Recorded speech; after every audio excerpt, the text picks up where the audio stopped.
Take a few seconds and decide what you think the right answer is.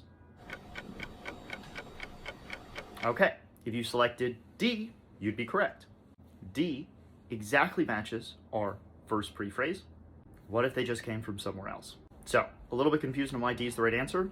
That's okay. This is a tough question, but here's why. Because if their hypothesis is that the iguanas got from the American islands to the Australian islands, showing that they exist someplace else that they could have easily migrated from, very much so weakens that argument.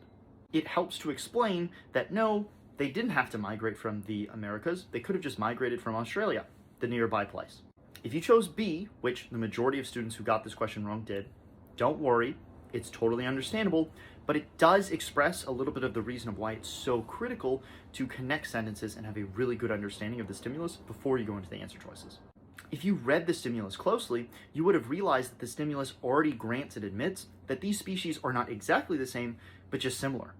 B just reiterates what the stimulus is telling us, but adds a little bit of new context to it. If B was true, it's entirely possible that these iguanas still migrated from the Americas, ended up in the Australian islands, and are now different species due to the fact of genetic variants, or over time they just kind of changed a little bit. Having an excellent understanding of the stimulus is critical to being able to avoid trap answer choices like B in the future. So, did you get the answer choice right? If you did, congratulations, you're part of the 41% of students that didn't.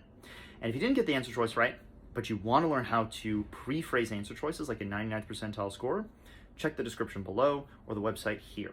Again, use this code here to get 30% off your first month, and if you don't see any improvement, get your money back guaranteed. Drop a comment, let me know what LSAT content or concept you'd like me to cover next, and as always, don't get robbed, get and keep what's yours.